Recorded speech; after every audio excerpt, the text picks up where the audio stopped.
Yes, self discipline से आप बहुत सारी चीज़ों को कंट्रोल कर सकते हो। अगर जानना है तो वीडियो को अच्छे से देखना। स्टार्ट करते हैं हमारे डे 51 के साथ। आई होप कि आपने डे 50 की वीडियो देखी है। अगर नहीं देखी है तो प्लीज़ आप चेक कर लेना। उसमें समझाया गया है कि जो आपकी सराउंडिंग होती है वो लाइफ में बहुत इफ़ेक्ट करती है। तो स्टार्ट करते हैं हमारा फर्स्ट टास्क के साथ, जो कि रहता है रीडिंग का। और उसके बाद फिर मार्केट देखेंगे आज की हम क्या करते हैं, और बाकी स्टोरी तो मैं आगे आपको बताऊंगा कि जो मैं रीड कर रहा हूँ। जब Paramahansa Yogananda AB examination pass कर लेते हैं, उसके बाद पे वो बोलते हैं कि मैं योगी कब बनूंगा, क्योंकि वो बहुत टाइम से प्रैक्टिस करते रहते हैं एंड अपने गुरु को ऑब्जर्व करते रहते हैं। तो एक दिन श्री युक्तेश्वर गिरी जो कपड़ा होता है ना उसे डाई करते हैं, जो योगी पहनते हैं वो। एंड उसके बाद वो परमहंस योगानंदा को दे देते हैं एंड उनको पहनने बोलते हैं। एंड उसके बाद वो समझाते हैं कि योगी और स्वामी में डिफरेंस होता है, ठीक है। एंड जो श्री युक्तेश्वर गिरी थे वो दोनों थे। और परमांसा योगानंदा को बोला जाता है कि तुम मुकुंदा से अब अपना नाम चेंज कर सकते हो, और ये राइट मैं तुम्हें देता हूँ कि तुम्हें क्या नाम रखना है। ऐसा होता था कि पहले नाम गुरु ही देते थे, बट मुकुंदा जो परमांसा योगानंदा है उन्हें बोला गया कि तुम चॉइस करो अपने पसंद का नाम। उसके बाद उन्होंने योगानंदा नाम चूज किया। उसके बाद समझाया जाता है कि योगा जो है वो बहुत ज़्यादा इम्पॉर्टेंट चीज़ है। योगा से जो नेचुरल टर्बुलेंस होता है ना वो ठीक होता है, मतलब कि तुम शांत रहते हो और तुम्हें डील करने की शक्ति आती है। उसके बाद फिर योगा के फॉर्म्स होते हैं, जैसे श्री पतंजलि थे, उनके अकॉर्डिंग योगा के 8 स्टेप्स थे। वही चीज़ पूरी समझाती है कि क्या बेटर है। जो स्वामी है वो सर्विस के लिए रहता है, योगी वो परे रहता है सब चीज़ों से। उसके बाद फिर बहुत सारी चीज़ें समझाते हैं। एंड जब आप रीड करोगे ना, आप जब समझोगे तभी आपको अच्छे से समझ में आएगा, क्योंकि बहुत वास्ट है ये, क्योंकि बहुत टाइम से चलते हुए आ रहा है। उसके बाद समझ में आता है। एंड जब नेक्स्ट चैप्टर जो शुरू होता है ना, उसमें परमहंस योगानंदा को समझ में आ जाता है कि जो उनके बड़े भाई हैं अनंता, उनकी डेथ होने वाली है। तो एक बार जब वो विज़िट करते हैं ना कैलकाटा, वहाँ पे उनकी तबीयत ख़राब रहती है, वो देखते हैं उन्हें। एंड उसके बाद ना वो परमहंस योगानंदा को बाहर जाना रहता है, मतलब इंडिया के बाहर जाना रहता है। तब वो जाते हैं एंड वहाँ से ना वो सामान लेते हुए आते हैं। एंड जब वो शंघाई में रुकते हैं कि चलो अपनी फैमिली के लिए कुछ खरीदते हैं करके, बैम्बू का एक पॉट रहता है वो खरीदते हैं। एंड उसके बाद ना वो गिर जाता है एंड उनको समझ में आ जाता है। उसके बाद फिर वो वापस आते रहते हैं। तब डॉक्टर को बोलते हैं कि मेरे जो ब्रदर हैं आनंदा, उनकी डेथ हो गई है। जो डॉक्टर है वो बोलता है कि तुम ऐसे एजम्पशंस मत करो, अब जाकर देखेंगे कि क्या हुआ है। उसके बाद जब जाते हैं ना, तब परमहंस योगानंदा के जो छोटे भाई हैं वो उन्हें रिसीव करने के लिए आते हैं। एंड परमहंस योगानंदा सबसे पहला क्वेश्चन यही करते हैं कि कब हुआ। तब वो डेट बताते हैं और ये सब, और उसको देख कर ना डॉक्टर भी शॉक हो जाता है कि ये इनको कैसे पता। अब उसके बाद ना एक और चीज़ है, जो तबीयत खराब होती है परमहंस योगानंदा की बहन की, जिनका नाम रहता है नालिनी। वो भी बहुत पतली रहती है शुरू से ही, मुकुंदा जैसी ही। एंड दोनों बचपन से ही अपने एक दूसरे को टीज करते रहते हैं। फिर नालिनी की शादी हो जाती है एक फिजिशियन के साथ। उसके बाद फिर तबीयत ख़राब रहती ही है। फिर एक दिन नालिनी जो है वो बोलती है कि मुझे मुकुंदा तुम्हें तुम्हारे जैसे बनना है, मतलब कि स्पिरिचुअल पाथ में आना है, मुझे सब चीज़ें समझनी है। फिर मुकुंदा बहुत ज़्यादा खुश होते हैं एंड वो उसे समझाते हैं कि ऐसा ऐसा करना है, और वो बहुत अच्छा भी करती है। बट उसकी तबीयत ख़राब हो जाती है। फिर परमहंस योगानंदा ये भी बोलते हैं कि देखना तुम्हारा जो वेट है वो मेरे जैसा हो जाएगा, और वो हो भी जाता है। फिर जब परमहंस योगानंदा जापान जाते हैं, तब जो उनकी बहन है वो, उनकी तबीयत और ज़्यादा ख़राब हो जाती है और वो कोमा में चली जाती है। उनके जो हस्बैंड है वो बहुत सारी चीज़ें करते हैं, डॉक्टर से मिलते हैं, बट कुछ नहीं होता है। अब आगे की स्टोरी मैं कल बताऊंगा। वही मेरे कल, मतलब कि जो एस्ट्रोलॉजी से रिलेटेड या फिर गुरु की बातें, यही सब है। तो कल की वीडियो देखना।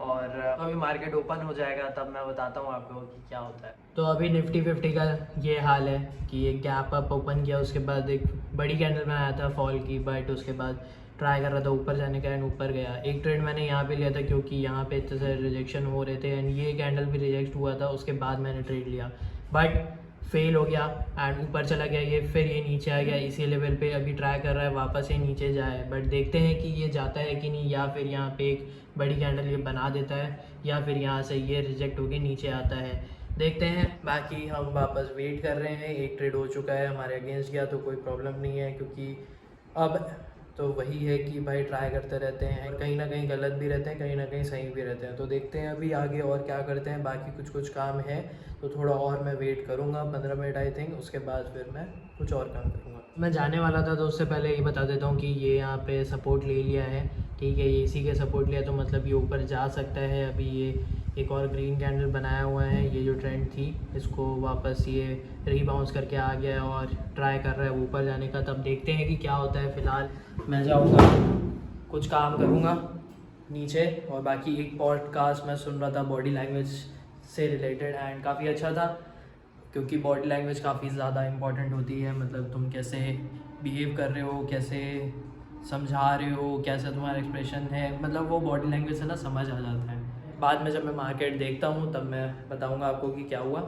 बाकी अभी इतनी ज़्यादा वॉलेटिलिटी नहीं है, बाकी ये है कि हाँ ये ट्राई कर रहा है कि सपोर्ट ले और ऊपर जाए, क्योंकि बहुत बार इसने ट्राई किया ऊपर जाने का बट ये फेल होकर नीचे आ रहा था। तो आज ये गैप अप ओपन करने के बाद ये ट्राई कर रहा है कि सपोर्ट ले ले आज वहाँ का, तो देखते हैं कि क्या होता है, फिर बताते हैं। आज के खाने में था छोले की सब्ज़ी, तो ये पेस्ट है टमाटर का और हल्दी नमक, बस, बाकी छोले को रोटी के साथ खाएंगे।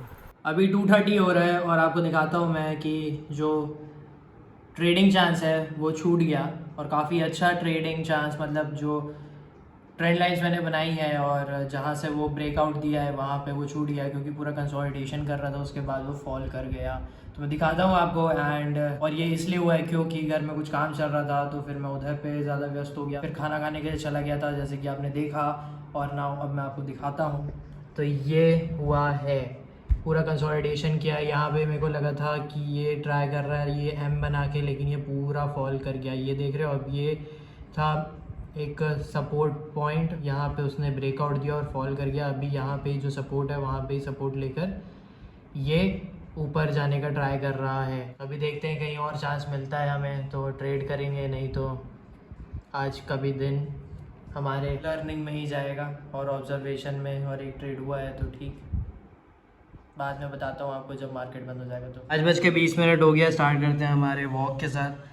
वर्कआउट नहीं करेंगे, मतलब कि एक्सरसाइज नहीं करेंगे, जितनी भी थोड़ी बहुत भी करते हैं, और थोड़ी बहुत जो वेट ट्रेनिंग भी करते हैं वो भी नहीं करेंगे, सिर्फ वॉक करेंगे, क्योंकि बैक में थोड़ा सा पेन है इसीलिए। अभी मैं आपको दिखाता हूँ कि मार्केट में क्या हुआ है, लास्ट कहाँ पे स्टॉप हुआ है, उसके बाद फिर स्टार्ट करता हूँ। देखो जैसे कि यहाँ पे एक ट्रेंड लाइन है ना, ये वाली रेजिस्टेंस वाली, ये तो एक जहाँ पे ब्रेक करके इसने फॉल किया, फिर यहाँ पे इसने वापस से रिजेक्शन मिला है। अब देखते हैं कल मार्केट कैसा रहता है, ओपन गैप अप करता है कि गैप डाउन करता है, बाकी उस पर डिपेंड करेगा। बाकी हाँ कि यहाँ से तो इसने 2 बार रिजेक्शन ले लिया, तो मे बी ये इसको अगर ब्रेक करता है तो ये नीचे आ सकता है, या फिर यहाँ थोड़ा कंसोलिडेशन करके ऊपर भी जा सकता है। जैसे ये एक लाइन अगर बना दे तो ऊपर जाने का, देखते हैं क्या होता है। बाकी हम स्टार्ट करते हैं वॉक के साथ। यू नो व्हाट, सिर्फ एक ही चीज़ है जिससे आप चीज़ों को कंट्रोल कर सकते हो, कहीं हद तक कंट्रोल कर सकते हो, और वो है सेल्फ डिसिप्लिन। जो ऑडियो बुक मैंने सुनी है उसका नाम है the power of self discipline. Actual में यार जो सेल्फ डिसिप्लिन है ना, वो बहुत ज़्यादा पावरफुल चीज़ है, एंड अगर तुमने ये डिसिप्लिन रख ली ना लाइफ में, तो तुम काफ़ी हद तक चीज़ें जो है ना वो कंट्रोल कर सकते हो। देखो जो नेचुरल चीज़ें हैं वो जाएंगी, कभी भी हो सकती है, वो तो चलो ठीक है, जो तुम्हारे आउट ऑफ हैंड है उसे कंट्रोल नहीं कर सकते, लेकिन इन चीज़ों को तुम हैंडल कर सकते हो, वो सेल्फ डिसिप्लिन से ही कंट्रोल होगी। मतलब ये करना है तो करना है, ये मेरा गोल सेट है तो सेट है, इसके लिए मैं काम करूँगा तो करूँगा, इसके लिए मैं टाइम मैनेज करूँगा तो करूँगा, इसके लिए मैं कुछ भी करूँगा, मतलब जितनी भी मेहनत मुझे करनी है। और इस बुक में यही समझाया हुआ है कि तुम अगर सपने देखोगे और पूरे उसे नहीं करोगे, मतलब कि सिर्फ तुम प्लानिंग करते रहोगे और एग्जीक्यूशन नहीं करोगे, कोई मेहनत नहीं करोगे, सिर्फ सोचते रहोगे, तो कुछ नहीं होने वाला है।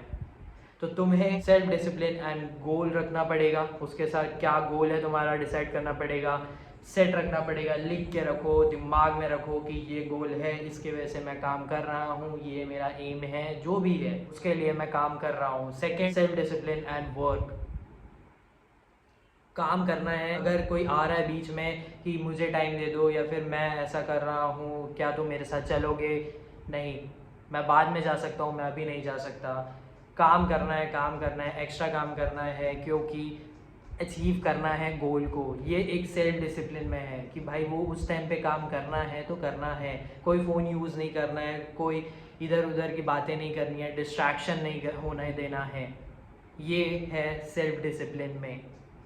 Third thing, self discipline and time, क्योंकि टाइम बहुत ज़्यादा इंपॉर्टेंट है ब्रो, बहुत ज़्यादा। समझ लो इस बात को, क्योंकि टाइम मैं बता देता हूँ, कल भी मैंने ये बोला है कि जो 50 दिन है ना वो बहुत होते हैं। हमें लगता है कि यार ये साल भी ऐसा चला गया करके, जैसे बहुत लोग बोलते हैं, बट जब से मैंने ये 60 दिन का चैलेंज लिया है ना, तब मेरे को समझ में आ रहा है कि जो ये 60 दिन है बहुत ज़्यादा होते हैं, क्योंकि 50 दिन हुए हैं अभी, एंड अभी भी 10 दिन बचे हुए हैं। मतलब कि आज 51st डे है, तो अभी उसके बाद 9 दिन है, बट बहुत होते हैं। एंड आदमी को अगर चेंज होना है ना, तो वो चेंज हो सकता है। सेल्फ डिसिप्लिन की वजह से तुम्हारा गोल सेट रहेगा, सेल्फ डिसिप्लिन की वजह से तुम काम करोगे उसके लिए, तुम उसके वजह से अपना टाइम मैनेज करोगे। ये 3 चीज़ें याद रखो, काफ़ी है, बहुत इम्पॉर्टेंट है सेल्फ डिसिप्लिन। और एक्चुअल में जो चीज़ें तुम्हारे हाथ में है ना, उसे कंट्रोल कर सकते हो। देखो, मिस्टेक होती रहती हैं, प्रॉब्लम्स आती रहती हैं, बट मुझे ये करना है तो करना है, तो मतलब ये है ना कि वो तुम कंट्रोल कर रहे हो। और ये माइंड को कंट्रोल करना भी वही चीज़ है कि यार डिसिप्लिन है, ये काम करना है तो करना है, डिस्ट्रैक्शन नहीं होने देना है तो नहीं होने देना है, बातचीत इससे करनी है तो करनी है, नहीं करनी है तो नहीं करनी है। काम करूँगा उसके बाद ही बात करूँगा, एक्स्ट्रा काम करूँगा, वर्क करूँगा स्किल बढ़ाने में, जैसा भी है आप जिससे भी रिलेट कर सको, वही 51 डेज़ में मैंने किया है। सेल्फ डिसिप्लिन की वजह से मैंने जो बोला था कि हर रोज़ एक वीडियो बनाऊँगा, जो ब्लॉग बना रहा हूँ वो है, ट्रेड रोज़ करूँगा, वही कर रहा हूँ। भले ही मिस्टेक हो रही है, समझ आ रहा है, रिजेक्शंस मिल रहे हैं, कोई बात नहीं, आगे, क्योंकि मुझे इतना कॉन्फिडेंस है कि अगर अभी नहीं हो रहा है ना तो आगे होगा। आज मेहनत करनी पड़ेगी तभी कुछ होगा। एंड बहुत सारे ये मिस्टेक के बाद ही समझ में आती है, ठीक है। तो यही चीज़ों से तुम कंट्रोल कर सकते हो। सेल्फ डिसिप्लिन रखोगे तो फ़ायदे में रहोगे और चीज़ों को कंट्रोल कर पाओगे। नाउ अभी मैं पूजा करूँगा, क्योंकि मेरे फास्ट का 3rd डे है आज, और फिर आपको बताता हूँ कि क्या टास्क बचा हुआ है। आज के सारे टास्क कंप्लीट हो गए हैं हमारे, तो डे 51 आज ख़त्म होता है हमारा सारा टास्क, जैसे कि हर दिन का सही जा रहा है। आज सिर्फ वर्कआउट इसलिए नहीं कर पाया मैं, वेट ट्रेनिंग, क्योंकि बैक में थोड़ा सा पेन हो रहा था, और अगर वेट उठाऊंगा तो थोड़ा सा और हो सकता है। लेकिन यस, वॉक तो मैंने कंप्लीट किया, और पोस्ट करना था इंस्टाग्राम पे, तो डे 50 का था, तो वो मैं डाल के ख़त्म किया। बस ये है कि सेल्फ डिसिप्लिन के साथ ही काम चल रहा है। जो हर दिन के वीडियोस बनाए जा रहे हैं, हर दिन का ट्रेड हुआ जा रहा है, हर दिन अपने आप को मेंटेन रखा जा रहा है, हर दिन अपने मेंटालिटी को मेंटेन रखा जा रहा है कि चलो ठीक है, कोई बात नहीं, ये सब होता रहता होगा करके, तो बस हो रहा है एंड इट इज़ गुड। क्योंकि जो चैलेंज होता है वो इसी के लिए ही होता है कि तुम्हें समझ में आता है कि तुम कितने क्रिएटिव हो सकते हो, तुम कितने ज़्यादा अपने आप को मेंटली स्ट्रॉन्ग रख सकते हो, अपने आप को डिसिप्लिन में रख सकते हो, कितना फोकस है तुम्हारा, क्या गोल सेट कर रहे हो तुम, क्या क्या नई चीज़ें कर सकते हो।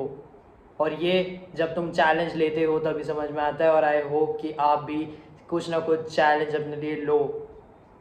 एंड आई होप कि आपको वीडियो अच्छा लग रहा होगा, आपने पूरी वीडियो देखी होगी। सेल्फ डिसिप्लिन अपने याद रखना कि आपको रखना है, उसी से आप काफ़ी हद तक चीज़ों को कंट्रोल कर सकते हो जो आपके हाथ में रहती है। एंड ट्रेडिंग में भले ही मेरी गलतियाँ हो रही हैं या फिर मेरा जो भी है गेन नहीं हो रहा है या फिर जैसा भी हो रहा है अभी, बट एक फेस होता है, और अभी अगर ये हो रहा है तो आगे अच्छा होगा और अच्छा होगा। मेरा जो एम है ट्रेडिंग को लेके वो बहुत ज़्यादा बड़ा है, एंड वो तो मुझे करना ही है। तो मुझे सिर्फ यही बताना था आपको, एंड इसी के साथ मैं डे 51 को ख़त्म करता हूँ। हम मिलते हैं डे 52 को। आई होप कि आपने 60 डेज चैलेंज की प्लेलिस्ट चेक की है, अगर नहीं की है तो प्लीज़ चेक कर लेना एंड देख लेना। एंड इसी के साथ थैंक यू फॉर वॉचिंग।